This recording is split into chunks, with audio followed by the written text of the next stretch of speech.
Сәлеметсіңдер ме оқушылар? Сабақтың тақырыбы сәулетшінің өнері. Жаңа сөздер: ұста, сәулетші, құрылысшы, шатыр, баспалдақ, көлем. Сөйлесейік. Саған қай ғимарат ұнайды? Ол неден жасалған? Сұрақтарға жауап беріп көріңіздер. Бірінші ғимарат кірпіштен жасалған. Екінші ғимарат әйнектен жасалған. Үшінші ғимарат ағаштан. Ал төртінші ғимарат тастан жасалған. Жаңа сөз үйренейік. Ұста ағаш шебері. Сәулетші болашақ ғимараттың жобасын жасайтын адам. Құрылысшы дайын жобаға сүйеніп, ғимаратты салатын адам. Шатыр ғимараттың төбесіне жабылатын бөлік. Баспалдақ келесі қабатқа апаратын жол. Экранда орысша нұсқасы.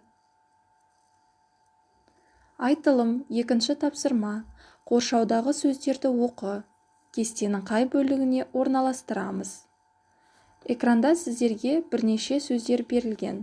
Сол сөздерді бірінші бағанда ғимараттың бір бөлігі, екінші бағанда құрылыс материалы, үшінші бағанда мамандық. Осы бағанға сәйкес әрбір сөздерді бағандарға орналастырып шығыңыздар. Тексеріп көрейік. Ғимараттың бір бөлігі бірінші бағандағы сөздер: балкон, есік, еден, қабат, шатыр, бөлме, баспалдақ, терезе. Екінші бағандағы құрылыс материалы: кірпіш, тас, ағаш. Үшінші бағанда мамандық: сәулетші, құрылысшы, ұста, инженер.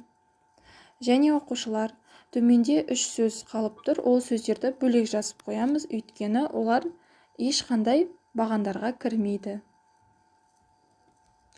Экранда орысша нұсқасы. Айтылым. Үшінші тапсырма. Суреттегі үйлерді салыстыр. Қандай айырмашылығы мен ұқсастықтары бар? Айырмашылығы: бірінші үй кірпіштен салынған. Екінші үй әйнектен салынған. Үшінші үй ағаштан салынған. Төртінші үй тастан салынған. Ұқсастығы: барлығы үй көлемі жағынан үлкен. Экранда орысша нұсқасы. Оқылым бойынша екінші тапсырма. Мәтінді түсініп оқы. Үй салғанда сәулетші ең алдымен климатқа көңіл бөледі. Мысалы, құрғақ аймақтарда үйдің шатыры тегіс, терезелері кішкентай болады. Ал жаңбырлы аймақтарда үйдің шатыры көлбеу орналасады. Бұрын үйді ағаштан, ірі тастардан салған. Ал қазір ғимаратты тез салу үшін кірпіш, пластикті көп пайдаланады. Бұл материалдар өте жеңіл. Әсіресе биік ғимараттарды салу үшін өте ыңғайлы. Құрылысшы мен ұсталар жеңіл құрылыс материалын оңай қолданады, өңдейді. Мәтіннің орысша нұсқасы. Айтылым бойынша 6-шы тапсырма. Сұрақтарға мәтіннен жауап ізде. Бірінші сұрақ. Сәулетші қандай нәрсеге көңіл бөледі? Сәулетші алдымен климатқа көңіл бөледі. Екінші сұрақ. Баспана салу үшін қандай материалдар қажет? Баспана салу үшін кірпіш, пластик қажет. Үшінші сұрақ. Ғимаратты тез салу үшін қандай материалдар ыңғайлы? Ғимаратты тез салу үшін жеңіл материалдар ыңғайлы. Төртінші сұрақ. Құрылысқа қандай мамандар қажет?